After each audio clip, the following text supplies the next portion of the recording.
পরপুরুষ দেখবে না, এটার নাম হলো ইসলাম। এটা যেন মাথায় থাকে। আল্লাহ পাক তাই বলে দিয়েছেন, ওয়ালা তাকরাবুজ জিনা, জিনার কাছেই তুমি যেও না। এই রাস্তাটাই বাজে রাস্তা, এই রাস্তাটাই ফাহেশ। আজকের মাদ্রাসার আশেপাশে দেখবেন যতগুলো মাদ্রাসা আছে পশ্চিম বাংলায়, কোন মাদ্রাসার আশেপাশে মদের বোতল, সিগারেটের প্যাকেট, বিড়ির প্যাকেট পাবেন? বলেন না। নিরোদের প্যাকেট পাবেন না। ইউনিভার্সিটি চলে যান, কলেজগুলিতে চলে যান, বিশ্ববিদ্যালয়গুলির ক্যাম্পাসে চলে যান, এরকম বিয়ারের বোতল, রামের বোতল, বাংলার বোতল, কন্ডোমের প্যাকেট, গাঁজার প্যাকেট, দামি দামি এই সমস্ত হারাম জিনিসের প্যাকেট সব সেখানে পড়ে আছে। কি বলছি বুঝতে পারছেন না? এগুলো কারা করছে? ওই শিক্ষিত ছেলেরা যারা অনেক শিক্ষা অর্জন করেছে কিন্তু দিলের মধ্যে আল্লাহর কোরআন না থাকার কারণে আল্লাহর দেখে তারা ভয় করে না। কিন্তু যখন কোন মুসলমানের সিনার মধ্যে আল্লাহর ভয় আসে, কোরআনের ভয় আসে, দ্বীনের জ্ঞান আসে, সে তখন জেনাবে বিচার করা দূরের কথা, একটা নারীর দিকে চোখ তুলে তাকায় না। কারণ আল্লাহ বলেছেন, মুমিনরা তোমরা চক্ষুটা নিচু করো। জোরে বলুন সুবহানাল্লাহ। কুল্লিল মুমিনিনা, জিনা বন্ধ হওয়ার দ্বিতীয় প্রসেস আল্লাহ বলে দিয়েছে, কুল্লিল মুমিনিনা ইয়াগুদ্দু মিন আবসারিহিম ওয়া ইয়াহফাজু ফুরুজাহুম।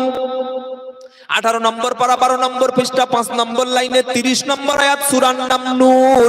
ও বিশ্বাসী মুমিনেরা, ও বিশ্বাসী বেটা ছেলেরা, ও মুসলমান যারা লা ইলাহা ইল্লাল্লাহ বলেছো, কোরআন বলছে কুল, নবী তুমি বলো, লিল মুমিনিনা, মুমিন পুরুষদেরকে, ইয়াগুদ্দু মিন আবসারিহিম, তাদের চক্ষুটা, তাদের দৃষ্টিটা, তাদের নজরটা, তাদের চোখের যে নিশানাটা, ওটা যেন পরনারী থেকে তারা হেফাজত করে।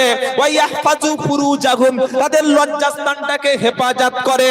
চোখ আর লজ্জাস্থান, চোখটা পরনারী থেকে যখন কোনো ব্যক্তি নামিয়ে নেবে, রাস্তায় বার হবে, রেস্টুরেন্টে যাবে, শপিং মলে যাবে, দোকানে যাবে, বাজারে যাবে, কোন নারী যদি আমাদের চোখের সামনে আসে, আমরা চোখটা যদি নামিয়ে নিতে পারি, আমরা চোখটা যদি পরনারী থেকে হেফাজত করে নিতে পারি, অবশ্যই আমাদের ঈমান বেঁচে যাবে আর আমরা দুনিয়ার জেনার হাত থেকে বেঁচে যাব। কিছু কিছু এই ইয়ং ছেলেরা হয়তো একবার দুবার তাকিয়েছে, কিন্তু বাড়িতে বউ রেখে তাকায় কি করে, খুব অবাক লাগে। গ্লাসটা কই?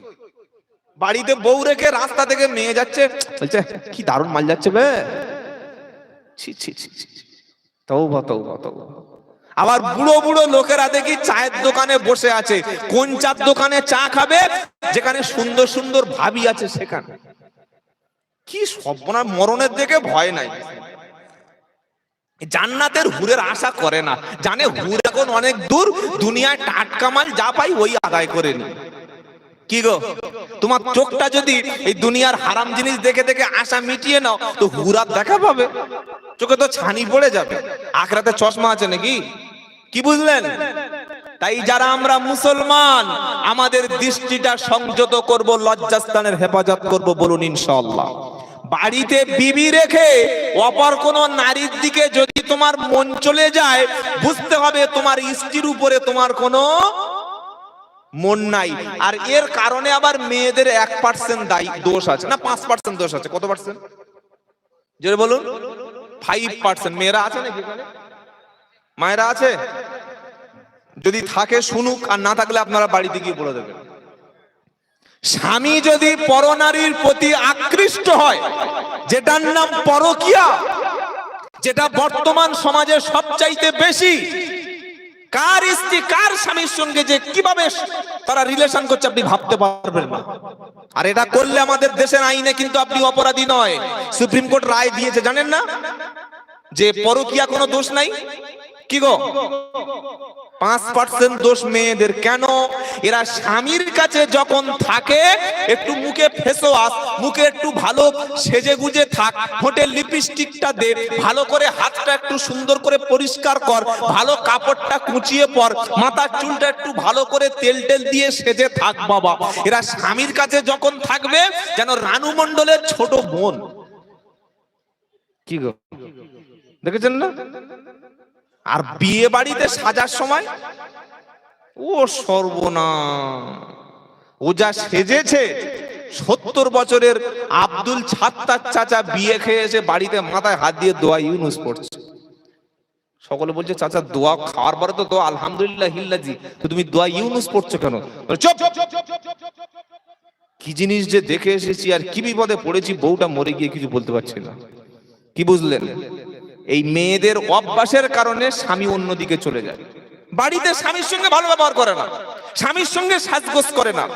অথচ আল্লাহর নবী সাল্লাল্লাহু আলাইহি ওয়াসাল্লাম বলেছেন, স্বামীর জন্য স্বামীকে খুশি করে যদি কোনো মহিলা মারা যায়, স্বামীকে রাজি করে কোনো মহিলার মৃত্যু হলে আল্লাহ জান্নাত দান করবেন। বলুন সুবহানাল্লাহ। ধর্ষণ বন্ধ করার জন্য তৃতীয় ট্রিটমেন্ট কোরআন যেটা দিয়েছে সেটা হলো নারীর জায়গায় নারী, পুরুষের জায়গায় পুরুষ। নারীর স্কুল আলাদা, পুরুষের স্কুল আলাদা।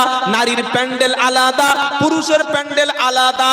নারীর জন্য আলাদা, পুরুষের জন্য আলাদা। এই সিস্টেম ইসলাম চালু করে দিয়েছে। যারা বলছে ইসলাম নারীদেরকে পর্দার মধ্যে রেখে ঠকিয়েছে, বলছে না, বলে না, জোরে বলুন।